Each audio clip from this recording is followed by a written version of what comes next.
¿Qué tal? Buenos días. Estamos por empezar la conversación con Carlos Lascano Sagún. En 4 o 5 minutos empezamos Tijuana Danza. ¿Qué tal? ¿Cómo te va? ¿Arte? ¿Cómo están? El contenido de la charla pues tiene que ver con el museo, la identidad y el proceso de crear un museo de historia en Ensenada. Entonces, en un momento eh, empezaremos. ¿Cómo estás, Pilar? O no sé quién está de ese arte. Cate, ¿cómo les va? Estamos con Carlos Lascano, a punto de empezar eh, la conversación con él en esta serie de conferencias, o charlas más bien, porque no son conferencias, son charlas que hemos diseñado desde la Secretaría de Cultura por el Día del Museo y como nos parece que los museos son tan ricos, que nos decidimos hacer 5 charlas durante todo el mes de junio, para los lunes a esta hora, para poder conversar en torno de las diferentes perspectivas de los museos. Eh,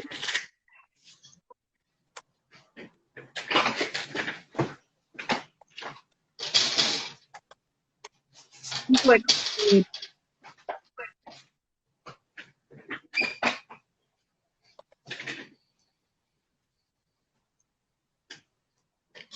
pues sí,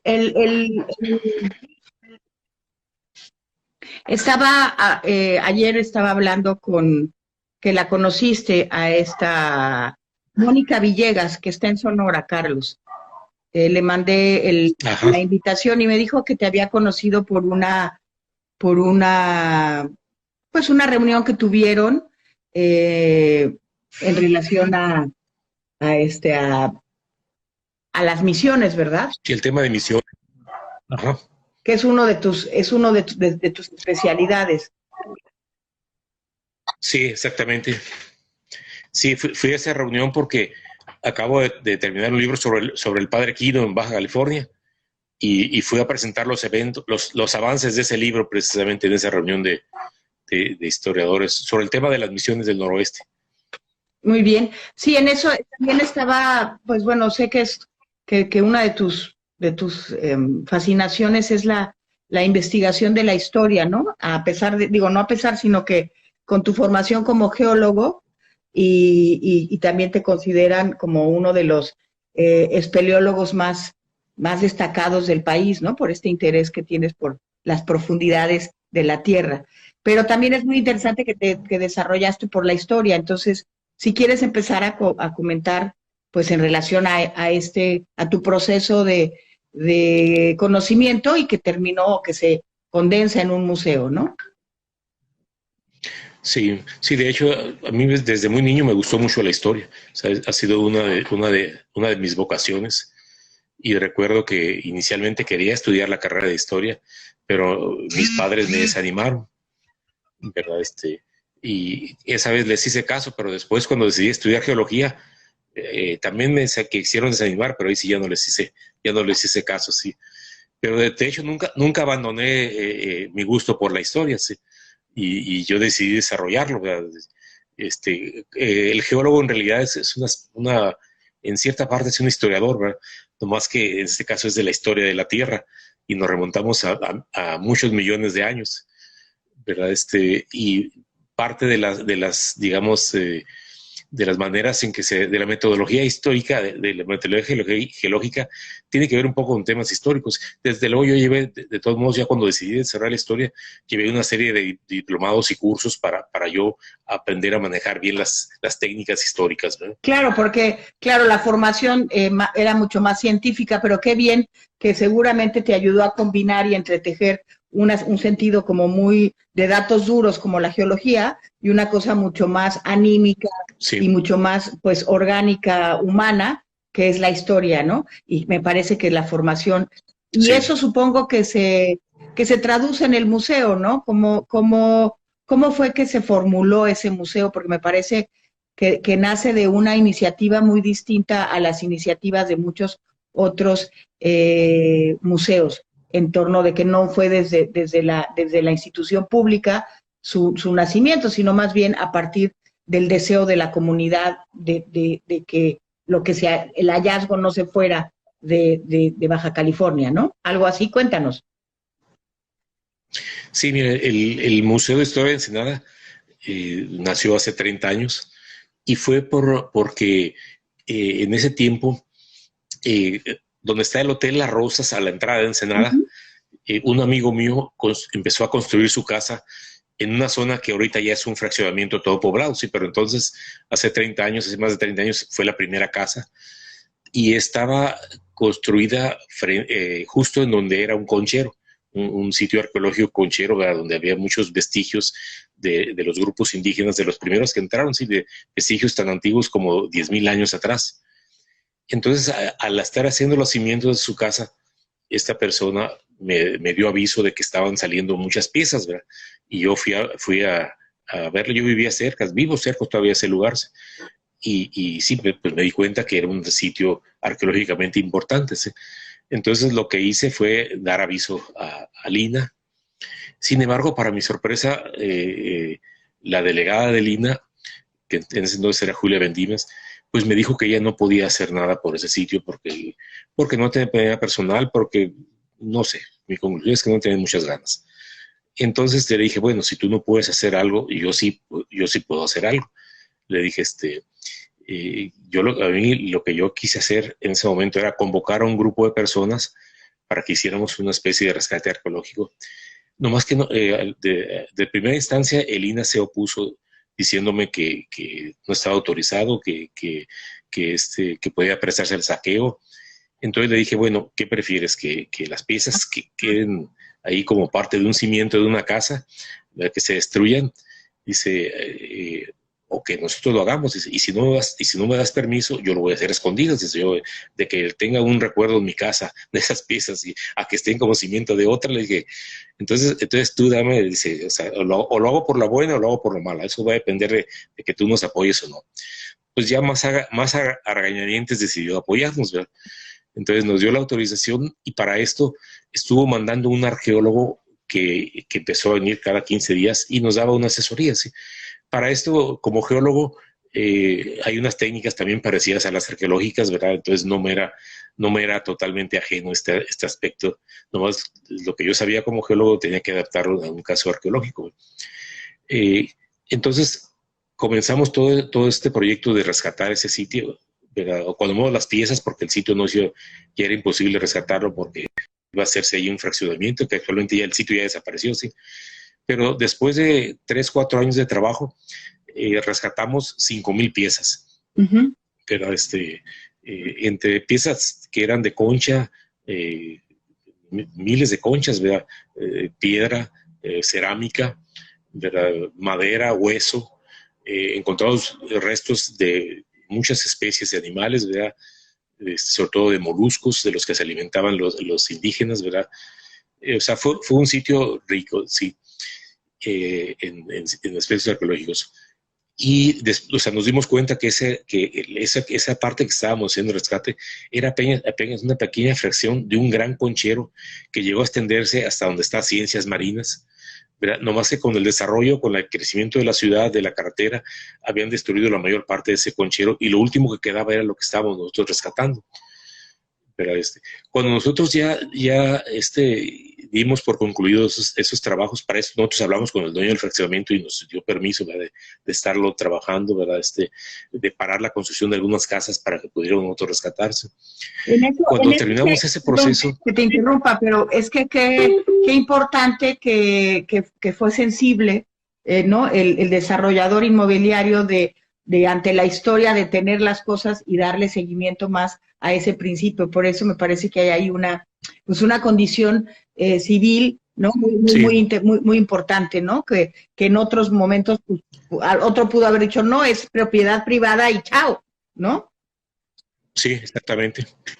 Y fíjate, sí, hablamos con él y le explicamos que su temor inicial era que expropiara el lugar. Le digo, no es ni expropiación ni nada, simplemente queremos rescatar lo más que se pueda de piezas, ¿sí?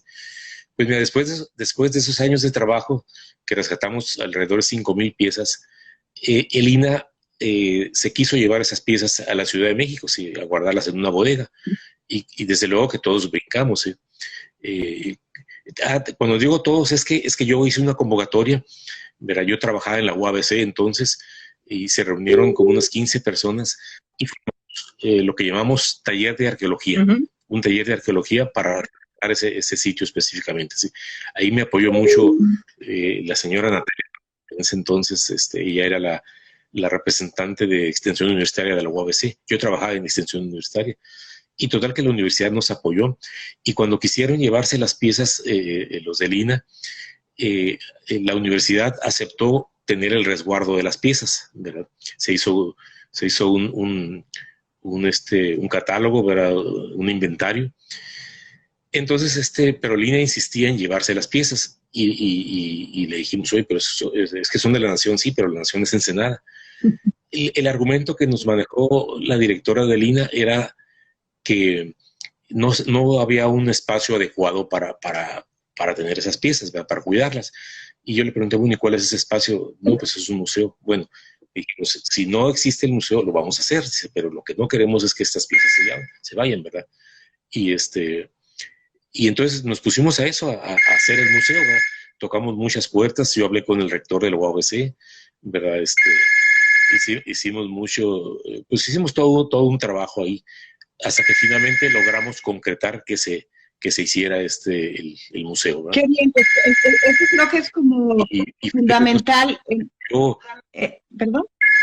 Sí, perdón. No, que me parece que es fundamental esta conexión comunitaria, ¿no? Y en esa medida como asentar el proceso de un museo o de una necesidad de un reflejo histórico o de un consenso de identidad de una comunidad, y que pues lograste armar esta dimensión para que se consolidara en un museo, que no siempre se logra, y creo que eso me parece que es como fundamental como hilo conductor de repensar en esta nueva realidad que estamos enfrentando, ¿no? Y como mantener esta conexión comunitaria, que la sigues manteniendo hasta ahora en el museo con el tipo de procesos de conocimiento, y por eso también me entusiasma mucho platicar contigo en relación a esa dimensión de que la historia es algo vivo, porque haces una serie de eventos tanto como de estudio, de investigación, pero también de llevar la historia y a la gente a que conozca su condición histórica desde lo vivo y lo actualice, ¿no? En una experiencia del museo fuera del recinto arquitectónico, más hacia la misma comunidad o sociedad. Si nos quieres contar también algo por ahí, pues adelante, ¿no? No sé cómo veas. Sí, mira, este proyecto, o sea, este proceso, el proyecto sí fue un proyecto comunitario para poderlo, digamos, hacer, ¿verdad? Nos apoyó mucho, por ejemplo, el gobierno del estado, ¿sí? Nos apoyó el municipio, nos apoyó los clubes rotarios, ¿verdad? El principal apoyo, de hecho, llegó por parte de los clubes rotarios, ¿sí? La UABC, ¿sí? Y numerosas personas que de manera particular, desde hacer el rescate arqueológico, ¿verdad? Que participaron en el taller en que fuimos a hacer las excavaciones, limpiarlas, ¿verdad? Fue todo un proceso, ¿sí? que finalmente dio con que se consolidara el proyecto del museo, y lo pudimos hacer. El gobierno del estado nos ofreció el espacio en el Riviera, que actualmente ahí sigue el museo, ¿verdad? Parte del éxito del museo ha sido precisamente la ubicación, ¿verdad? Justamente el próximo año vamos a cumplir los 30 años de que iniciamos este museo, en 1991, ¿verdad? Y sí fue un apoyo comunitario muy importante, sí. Y hubo una serie de circunstancias favorables, ¿verdad? Que las pudimos aprovechar, ¿verdad? Que se consolidó este proyecto, ¿sí? Y hasta la fecha, o sea, a lo largo de los años, el proyecto ha seguido teniendo ese perfil comunitario que mucho le ha ayudado, ¿verdad? A que salga adelante, porque ha sido básicamente con el apoyo de la gente, ¿sí? Ha seguido habiendo apoyos institucionales, pero principalmente ha sido el apoyo de la gente, ¿verdad? El que ha ayudado a que se consolide. Muy bien. Y permanezca. ¿Cómo es la programación del museo? Sí, mira, Si quieres te describo el museo ahorita, como es. O sea, el museo son 6 salas donde abordamos distintos temas. Una es la sala indígena, la sala prehistórica, la sala de las misiones, de los navegantes que descubrieron Baja California, ¿sí? Otra es de la historia contemporánea de Ensenada, ¿sí? Y hay una sala que se llama sala temporal, donde hacemos exposiciones que las vamos cambiando cada cierto tiempo. Y en esa sala son digamos, exposiciones de proyectos, digamos, que hemos llevado a cabo, investigaciones que realizamos y que procuramos que esa investigación termine o en un libro o en una exposición o en ambas. Pero normalmente cada 3, 4 meses hacemos el cambio, ¿verdad? Y son temas muy variables, generalmente con temas baja californianos, pero de vez en cuando también temas a nivel nacional, ¿verdad? ¿Y cómo? Eso es. Y eso lo conectas con, sí, a lo que me refería como cosas vivas. Entiendo que lo conectas con un proceso de visitas de campo y de, pues, el conocimiento sobre la Baja en la Baja. Algo así, ¿no? Haces sí. Algo así. Uh-huh. Sí, recuerda que, o sea, nosotros cuando planteamos la idea del museo, no es solo exponer una serie de objetos o fotos sobre la historia, ¿verdad? Es también hacer investigación, ¿verdad? Y esa investigación para nosotros no únicamente es investigación de gabinete, también salimos mucho al campo, combinamos las dos cosas, ¿verdad? Y en esas salidas al campo normalmente invitamos a personas a las que quieran participar en los proyectos de campo que tenemos, ¿sí? Van desde visitas a sitios históricos, como son las misiones, como son sitios de arte rupestres, como son lugares naturales, ¿verdad? Y también propugamos por exploraciones y estudios. Por ejemplo, tenemos ya muchos años con un proyecto para localizar sitios de arte rupestre y ya hemos localizado alrededor de 150 sitios nuevos, ¿sí? También hemos hecho estudios sobre las tradiciones más antiguas del estado, ¿sí? La tradición del vaquero, las fiestas patronales que están en las misiones, la fiesta del Día de Muertos, ¿verdad? Y una serie de estudios de elementos, ¿verdad?, que tienen que ver con nuestra historia, con nuestras tradiciones, con nuestras raíces y sobre todo con nuestra identidad, ¿verdad? En eso mucho procuramos apoyar, ¿verdad?, y promover entre los ensenadenses y entre los vacaciones en general, ¿sí? Y desde luego mucho de este material lo utilizamos para exposiciones y además damos una serie de conferencias a lo largo de todo el año, ¿verdad? Visitas guiadas sobre todo a las escuelas, ¿verdad? Y además organizamos eventos que son pláticas, conferencias, y cada 2 años organizamos un evento que se llama el Festival de la Antigua California, donde parte es un congreso de historia, ¿verdad? Y publicamos la memoria de este evento, ¿sí? Abriéndolo a un público general. Y estos eventos han sido muy exitosos con mucha participación de la gente, ¿sí? O sea, están dirigidos a públicos generales, ¿verdad? Y hasta la fecha han sido bastante exitosas. El próximo año es el siguiente festival, que va a ser el 7º, ¿verdad? Con el tema de Hernán Cortés en Baja California, que es uno de los temas importantes ahorita, ¿verdad?, con esta coyuntura que se da de los 500 años de la llegada de Cortés a México, ¿sí? Y como sabrás, Cortés fue el que descubrió Baja California, y por eso es importante en nuestra historia la figura de él, y que tiene que ver con nuestras primeras raíces. Muy bien. Estáis mostrando algunas imágenes de esos viajes o de esos estudios, donde entiendo que hay gente que le interesa asistir, ¿no? Entonces, cuéntanos un poco de esta imagen. Es un Día de Muertos, supongo. Sí, el Día de Muertos, verás que yo recuerdo cuando era niño que se decía que el Día de Muertos aquí no se celebraba en Baja California, que aquí lo que se celebraba más era el Halloween por la influencia tan cercana de Estados Unidos. Sin embargo, al estar yo investigando y visitando muchos de los pueblos misionales, me di cuenta que sí había una tradición de Día de Muertos baja californiana. Esa se ha ido perdiendo al grado que ahorita el único lugar donde se conserva es en el pueblo del Rosario, al sur de la bahía de San Quintín. Y vieras que es una fiesta muy bonita, es una celebración muy bonita la del Día de Muertos, que lo hacen toda la noche, o sea, tiene unas particularidades, ¿sí? Y yo me he encontrado varias descripciones de la celebración de muertos en el tiempo de las misiones, que fueron los misioneros los que la introdujeron, y coincide totalmente cómo se celebra, cómo se sigue celebrando en el pueblo del Rosario, ¿verdad? Con unas características muy, muy propias, en que las familias se reúnen alrededor de las tumbas de sus muertos. Buena parte de la noche se la pasan ahí, bebiendo, comiendo, llenando de flores la tumba, ¿sí? Las iluminan con veladoras. Entonces las visiones que se tienen nocturnas son muy interesantes, muy fotogénicas, ¿verdad? Por los fotógrafos que les interese ese tema, si van al Rosario el Día de Muertos van a encontrar tema para muy buenas imágenes, ¿verdad? Como a mí me gusta mucho la fotografía, y he ido varias veces a esta fiesta y siempre saco imágenes maravillosas, ¿verdad? De esta celebración, que es una de las tradiciones más antiguas de Baja California, que le digo, viene desde el tiempo misional. Y en el caso del Rosario, se viene celebrando desde 1773, en que fue fundada esta misión. Órale. Y acá tenemos una imagen creo que es Mesa del Carmen, ¿no? Sí, son las pinturas de la Mesa del Carmen. Te mencionaba que en el museo tenemos el proyecto del registro de sitios de arte rupestre.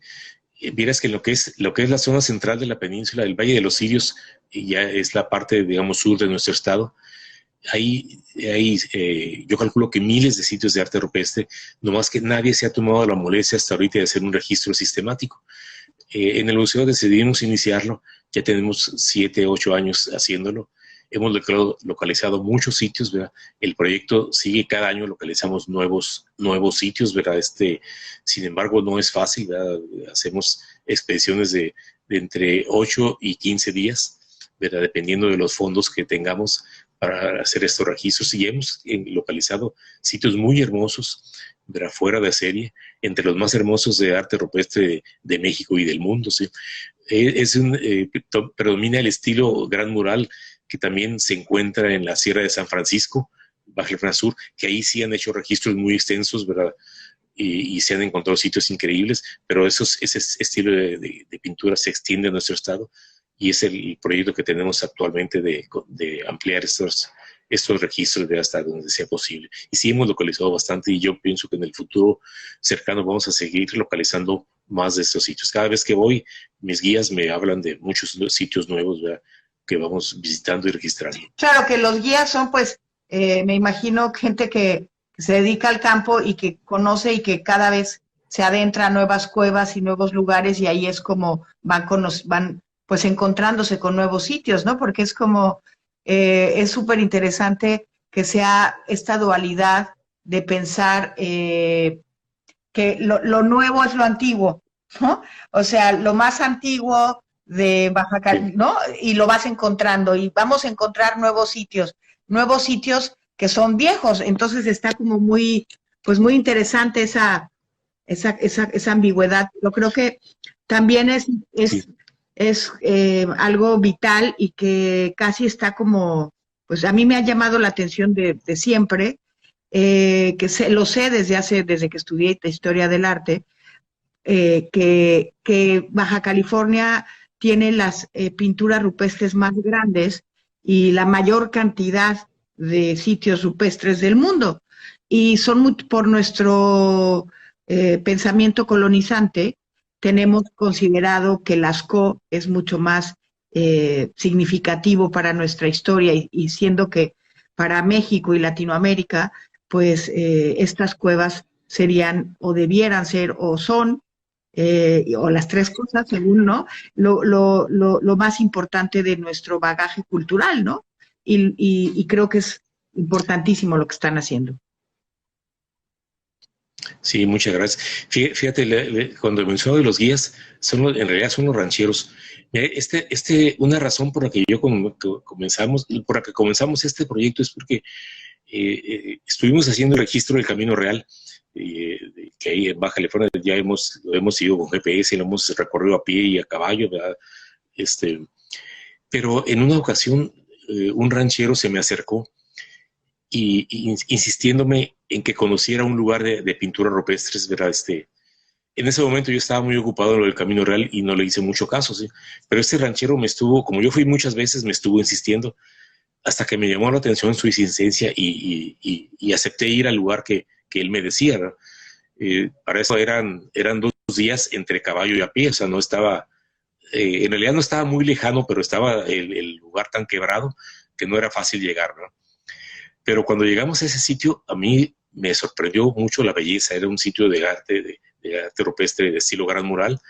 Era un mural, sí, que estaba a 8 metros de altura en el techo de la cueva, de 10 metros de largo por 3 de ancho, lleno de figuras de animales y de personas, ¿verdad? Sobre todo en posición de estar haciendo alguna ceremonia.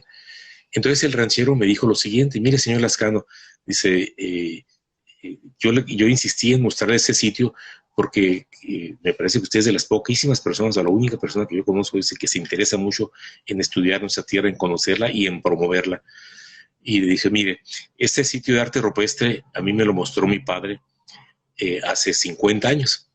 Dice, y él lo localizó porque se le perdieron unas chivas y al estar perdiendo las chivas, al estarlas buscando, dio accidentalmente con la cueva, ¿sí?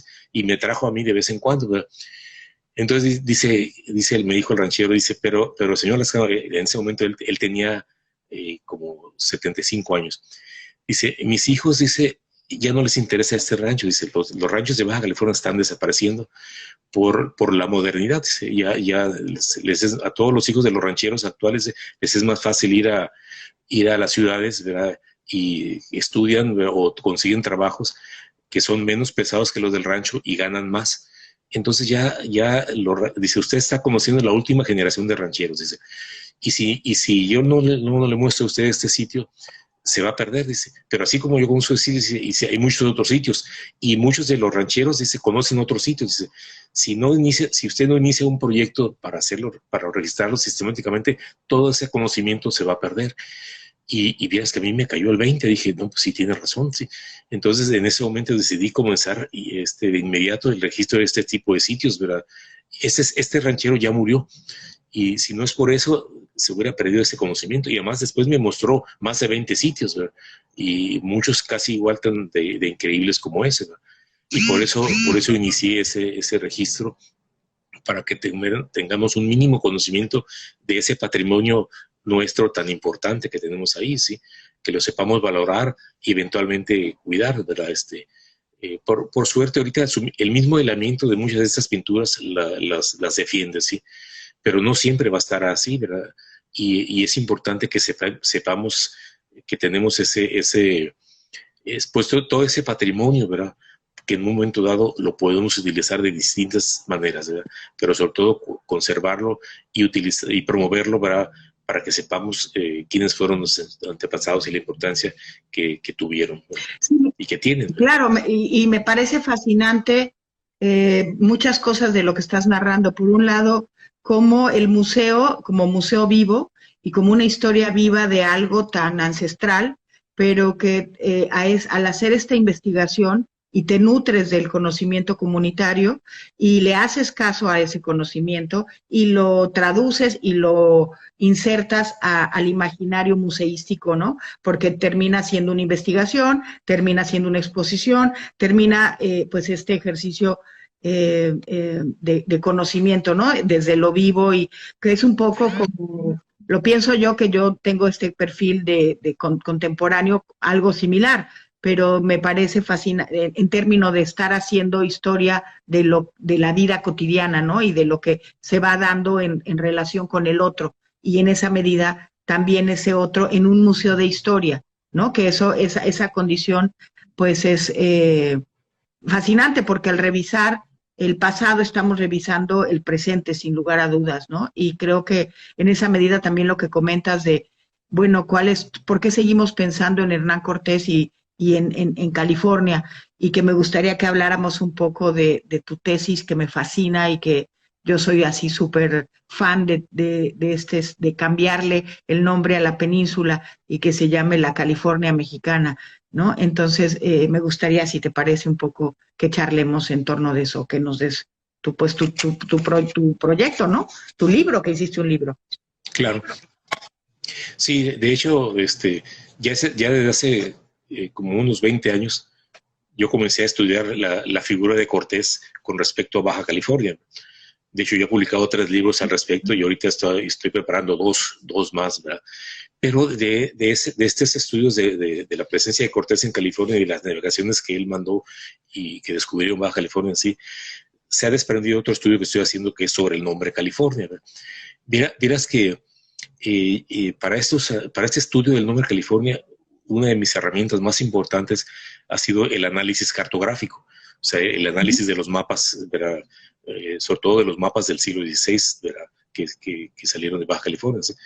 Es que la mayoría de los historiadores desconoce la herramienta cartográfica. ¿Sí? De vez en cuando sí mencionan o ponen algún mapa, pero como una mera referencia. No se ponen a estudiarlo, a analizarlo. ¿verdad? Entonces, mira, gracias a mi formación de geólogo, donde manejamos mucho la cartografía, sí, de hecho yo he elaborado mucho cartografía, sobre todo cartografía de cuevas, que si quieres platicamos sobre el tema de las cuevas, pero he elaborado mucho mapas de cuevas. Entonces, cuando yo estuve revisando los mapas que se derivaron de las navegaciones de Hernán Cortés y posteriores, sobre todo esencialmente mapas de Baja California del siglo XVI y principios del siglo XVII, lo primero que me encontré es que antes de que el nombre California se le pusiera a la península, ya lo tenía el Cabo California, o sea, el Cabo San Lucas, que le llamaron Cabo California, ¿verdad? O sea, la primera California que hubo fue el Cabo San Lucas, el Cabo California, ¿sí? Y entonces a mí me sorprendió ese porque hasta ese momento ningún historiador lo mencionaba, ¿sí? O sea, o no lo habían visto o lo habían omitido, ¿sí? Después sí me encontré un historiador que menciona este dato, pero de una manera errónea, y eso te lo voy a comentar más adelante. Entonces, cuando vi que primero hubo un Cabo California y después la península de California, sí, hubo en los mapas, durante 25 años estuvo saliendo en la cartografía el Cabo California, sí, y hasta después de 25 años el California ya se aplica en los mapas a la península. Entonces, lo primero que hice fue, voy a revisar cómo se ha manejado del nombre California y empecé a cuestionar todo. Si por más autoridades que sea, es aplicando el método científico, es que tengo que cuestionar todo, aunque lo haya dicho las vacas sagradas, ¿verdad? Entonces, vi las hipótesis que tenían, o sea, sí seguía aceptando que el nombre California viene de la novela Las Cegas de Esplandián. Sí. Lo que puse en cuestionamiento es cómo brinca esa novela a la península. ¿Sí? Casi todos los historiadores aceptan la hipótesis de 2 historiadores californianos que hace 100 años dijeron que el nombre había sido como una burla, o sea, como a Cortés le va muy mal en su expedición. O sea, el nombre surge durante la expedición de Hernán Cortés, y como le fue muy mal a Hernán Cortés y los vecuras le mataron a casi toda la mitad de su gente, todos los caballos, le fue súper mal, perdió mucho dinero. Entonces, cuando él regresa con la cola entre las patas, como se dice, al continente, entonces este juez dice que sus enemigos, sobre todo Nuño de Guzmán, se burlan de él. ¿sí? Mira, toma tu California, o sea, era un tono de burlas, sobre todo porque el California estaba muy en boga por la novela Las Cegas de Esplandián, ¿sí? Y desde que estaba preparando las expediciones Cortés, se decía que iba a descubrir islas con tesoros, ¿verdad? No mencionan específicamente California, pero se entiende claramente que se referían a la isla California de la novela, ¿sí? Que la novela la describen con tesoros y amazonas, y pues no encontró nada de eso, al contrario. Entonces, bueno, dije, esta hipótesis de la burla no explica por qué se da primero en el Cabo San Lucas y luego en la península, ¿verdad? Por lo tanto, le puse tache. Dice, y los historiadores no habían tomado en cuenta ese hecho, ¿sí? O sea, no habían revisado los mapas, ¿verdad? Entonces, después de analizar muchos documentos, textos, ¿verdad? De cómo aparece el nombre, una cosa es cómo aparecen los mapas y otra cosa es cómo aparecen los documentos. Entonces me encontré en el diario de Francisco de Ulloa, o sea, esa fue la última navegación que manda Cortés. En ese diario de Francisco de Ulloa, cuando se refieren al Cabo San Lucas, ya lo menciona como Cabo California. Es el documento escrito en 1540, donde ya viene Cabo California, ¿verdad? O sea, es el documento más antiguo que se conoce, donde viene ya cita el nombre California, pero no para la península, sino para el Cabo California. ¿Sí? Mi conclusión fue que los soldados de Hernán Cortés, cuando estaba Cortés o sea, en su expedición, él manda 4 expediciones por tierra a explorar distintos puntos de la península. Uno de ellos va a Cabo San Lucas. Entonces, cuando llegan estos soldados a Cabo San Lucas y ven el final del Finisterre, recuerda cómo hay una sierra que su parte final es el arco, ¿verdad? Y entra y cae directamente al mar, todas las peñas, ¿sí? Esa geografía es muy parecida a la descripción que hacen de la isla California en la novela La Sierra de Esclontaine. Entonces yo concluyo que los soldados dijeron, oye, esto se parece a California, o sea, esto se parece a la isla California, ¿sí? Y entonces le dejaron el nombre de Cabo California, precisamente en referencia por el parecido que encontraron con la isla California de la novela, ¿sí? Ahora, esto no fue un nombre oficial, fue el nombre que le pusieron los soldados, ¿verdad? Y Hernán Cortés le quiso poner la isla de Santa Cruz, porque él había bautizado la Bahía de la Paz, la había bautizado como la Bahía de Santa Cruz, porque llegó el 3 de mayo, ¿sí? Pero finalmente el nombre que predominó fue el de California, porque era un nombre mucho más mítico que el de Santa Cruz, ¿verdad? Para los soldados representaba la leyenda que estaba en la novela Las Sierras de Esclontaine, que era la novela de moda en el siglo XVI, ¿sí? Tuvo más de 50 ediciones en el siglo XVI esa novela, o sea, era un bestseller de aquella época. Sí, pero en ese sentido, esa es una de mis... tú dices que no se llame Baja California, ¿perdón? Lo de Baja California eso fue mucho después, fue bajo otro proceso, ¿eh? O sea, cuando se le agrega el Baja.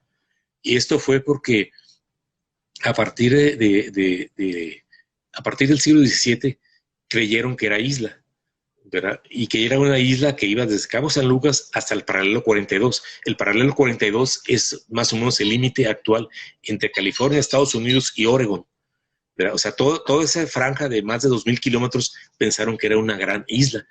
Entonces el nombre California, que ya lo tenía la península, simplemente lo alargaron hasta dicha región. Así es como llega el nombre California a la California estadounidense, ¿sí? Esto fue 85 años después de la expedición de Cortés.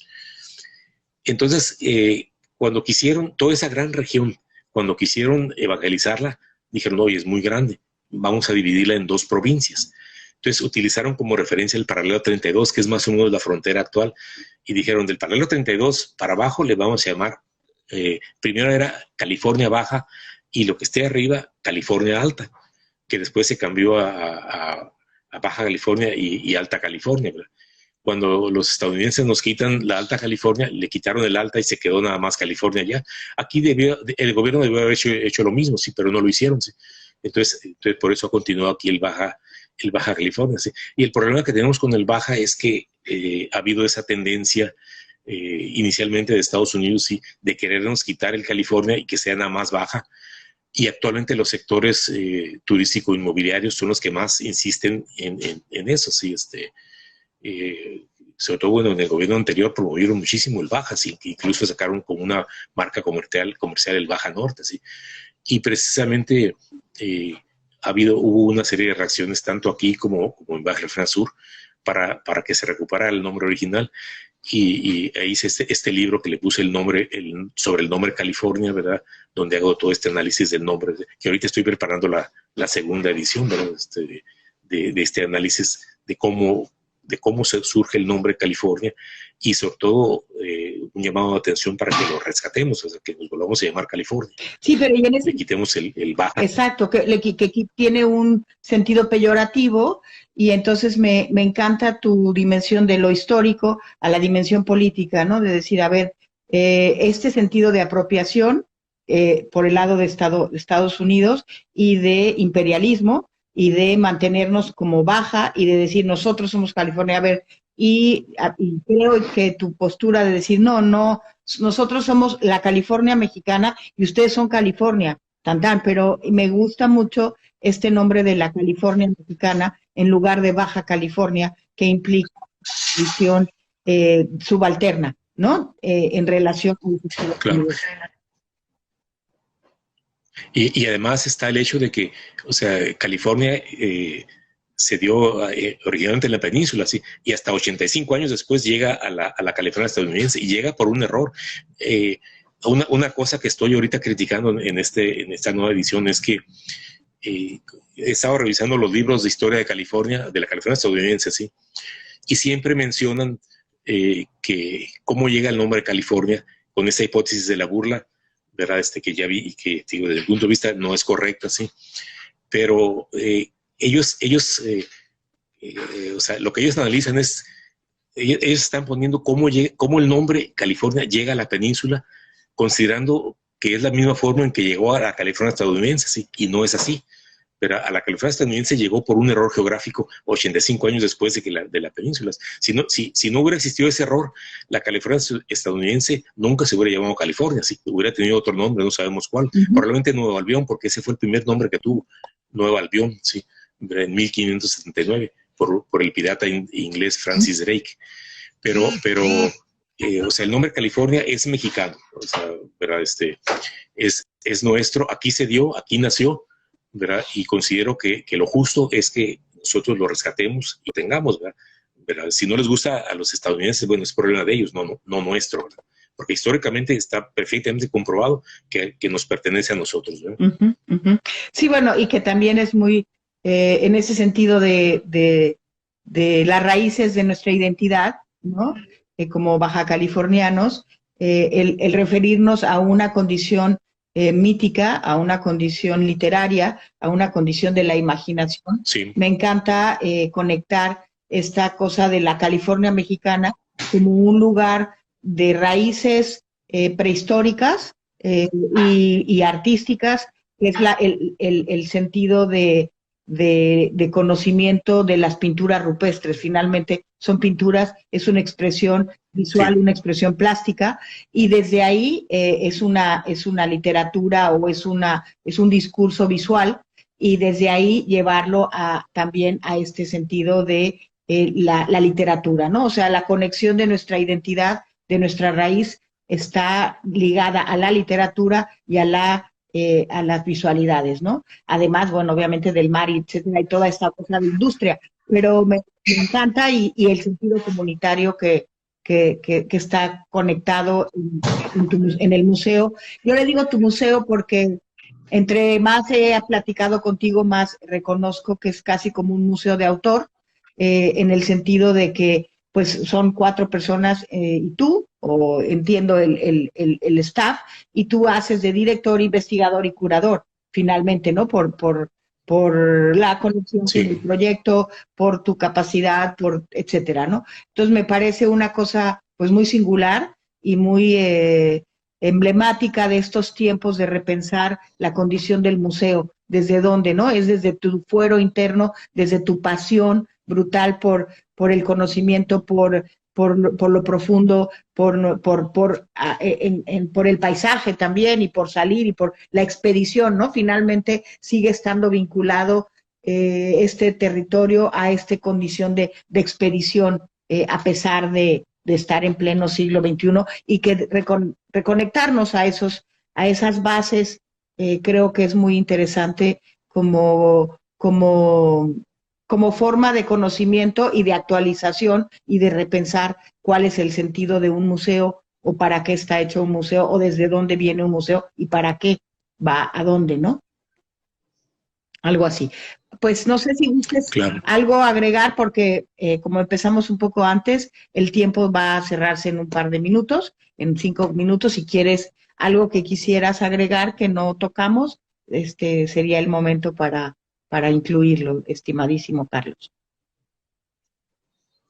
Pues simplemente darte las gracias, ¿verdad?, por esta oportunidad de compartir, ¿verdad?, con los que nos escuchan este aspecto, ¿verdad?, de este trabajo que hemos estado viniendo haciendo, sí, gracias a la Secretaría de Cultura, ¿verdad? El licenciado Pedro Ochoa nos ha apoyado mucho en otros proyectos que estamos ahorita desarrollando, ¿verdad? Y bueno, esperamos continuar con esta idea del proyecto del museo, ¿verdad?, con este carácter comunitario, seguir promoviendo entre la gente nuestras raíces, nuestras entidades, y hacerlo de una manera, muy comprometida, así, con con nuestro estado, con nuestra historia, con nuestra cultura, con nuestras raíces, ¿verdad? Con lo que somos, ¿verdad? De hecho, con México, ¿verdad?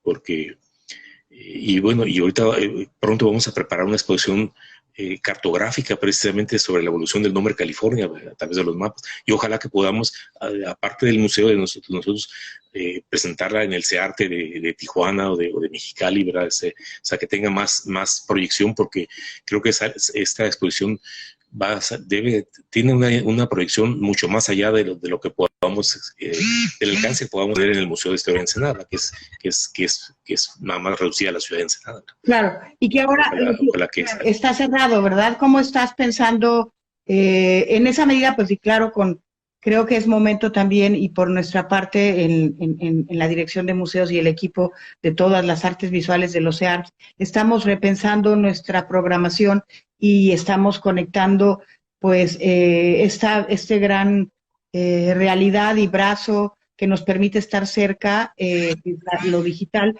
pero con otro tipo de cercanía, porque finalmente la cultura es corporal, ¿no? Nuestra realidad es que tenemos cuerpo y nos gusta estar cerca y nos gusta vernos y nos gusta hablar de cuerpo a cuerpo, y estamos reconfigurando esa dimensión de cómo conectar lo virtual con lo físico, y en esa medida pues tener como una exposición que puedes itinerar, pero también la podemos poner a disposición en formato digital, y no sé qué has pensado tú en torno de eso, y también pues como si se te ha recortado la movilidad con esta condición que estamos viviendo de nueva realidad. Sí, pues de hecho ahorita el museo está cerrado, sí, y no sé cuándo lo podamos abrir, ¿verdad? Nosotros pues estamos siguiendo las indicaciones de las autoridades. Entonces ahorita por tiempo indefinido va a seguir cerrado, pero por lo menos hemos seguido con algunas actividades y eventualmente espero continuar con las exploraciones de campo, que eso nomás esperamos que pase el calor, ¿verdad? Para salir al campo, pero por el momento estoy escribiendo bastante, pero además podría ser una buena idea de hacer exposiciones virtuales, ¿verdad? En lo que está esta contingencia, ¿verdad? Y esta idea de la cartografía, por ejemplo, se presta muy bien a una exposición virtual, ¿verdad? Donde se explique bien esa evolución cartográfica, ¿verdad? Que ya espero podértela mostrar pronto, porque la estoy ahorita presente, la estoy preparando. Muy bien, pues podemos hacer como una audioguía, que estamos teniendo unas audioguías del acervo del patrimonio artístico. Y quisieran, y con gusto lo podemos ver pronto, y me gustaría también, hace rato Mónica Villegas te mandó saludos, y que pues que era un gusto escucharte. Y también comentar que han mandado saludos la gente que está acá, y si hay alguna pregunta o comentario que quisieran pues hacerle, aprovechar que está aquí el maestro Lascano, pues este es el momento como para poderlo hacer, ¿no? Y pues de repensar cómo podemos hacer más cercana esa historia, además de lo vivencial, y creo que esta forma de charlas, y quizás podemos preparar también la exposición que tenemos de las fotografías que montamos para el Congreso. También podríamos hacerla digital y hacer pues eso, la audioguía, porque cada una de las imágenes pues tiene una historia, y eso sería que habría que narrarlo, y si te parece, claro, pues lo podemos ir desarrollando, claro, en conjunto. Pues eso, pues muchas gracias, Carlos. Está ahora sí que por cerrar, muchas gracias a todos los que se conectaron, y pues nos vemos el próximo lunes, también con una charla a las 11 de la mañana. Va a estar el secretario Pedro Ochoa y la maestra Carmen Gaitán, que es directora del Museo del MUNAL, del Museo Nacional de Arte, conversando. Entonces, por esta misma conexión de Instagram, y pues muchas gracias, Carlos. Te mando un muy saludo. Y gracias a todas y todos por conectarse. Bonito día.